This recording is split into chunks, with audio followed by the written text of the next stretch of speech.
உங்கள் அனைவருக்கும் வணக்கம். நான் உங்கள் ஜோதிடர் குபேந்திரன். இதுவும் ஒரு நல்ல பதிவு தான், உங்களுக்கு உபயோகமாக இருக்கும். சரிங்களா?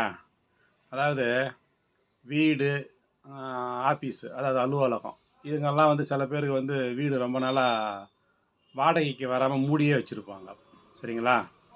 அவங்களுக்கான பதிவு தான் இது. சரிங்களா? ரொம்ப நாள் மூடி இருந்துன்னு வச்சுங்க, அதை நீங்கள் என்ன பண்ண முதல்ல எதனா ஒரு வெள்ளிக்கிழமை நல்லா அந்த வீட்டை நல்லா சுத்தமாக, வீடோ ஆஃபீஸோ நல்லா தொடச்சி கழுவிட்டு, வீடாக இருந்தால் ஆஃபீஸாக இருந்தாலும் அந்த வீட்டுக்கு வடமேற்கு திசை, வடமேற்கில் ஒரு ரூம் இருக்கும் இல்லையா, அந்த வடமேற்கு ரூமு. அப்படி இல்லைன்னா ஆஃபீஸாக இருந்தால் வடமேற்கு திசை, அந்த இடத்துல போயிட்டு ஒரு மடக்கு அகல், நல்லா ஒரு ஒரு மடக்கு அகல் ஒரு 100 கிராம் அளவு கொள்கிற அளவுக்கு ஒரு மடக்கு அகலில், மண் அகலாக தான் இருக்கணும். மண் அகலில் விளக்கு எண்ணெய், அதாவது ஆமணுக்கு எண்ணெய்ன்னு சொல்லுவோம் இல்லையா, விளக்கெண்ணெய் ஊற்றிங்க.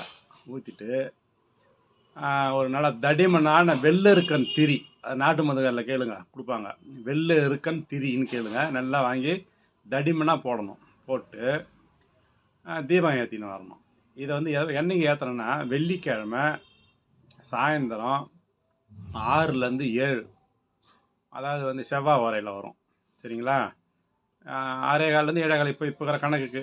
அது சூரிய உதயம் வந்து மாறுங்க, அதுக்கேற்ற மாதிரி பார்த்துக்கணும். அதனால் நீங்கள் பொதுவாக 6:30 ஏற்றிடுங்க. 6:30 ஏற்றிட்டு ஒரு 1 மணி நேரம் எரிய விட்டுடுங்க.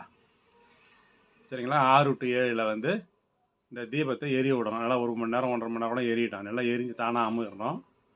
இதை ஒரு 6 வாரம் செஞ்சுன்னு வந்தீங்கன்னா கண்டிப்பாக உங்களுக்கு வந்து அந்த வீடோ இல்லைனா வந்து ஆஃபீஸ் பூட்டிங்க, ஆஃபீஸுக்கு வந்து ஆட்கள் வருவாங்க, உங்களுக்கு வாடகைக்கு வர்றதுக்கான வழி ஏற்படுத்தும். சரிங்களா? இது வந்து நிறைய பேருக்கு சொல்லி இது வந்து நடந்துருக்குங்க. அதனால தான் இந்த அனுபவத்தில் சொன்னேன். முழு நம்பிக்கையோடு செஞ்சிங்கன்னா கண்டிப்பாக பலன் கொடுக்கும். சரிங்களா? இந்த பதிவு உங்களுக்கு பிடிச்சதுன்னா லைக் பண்ணி ஷேர் பண்ணுங்கள். நன்றி, வணக்கம்.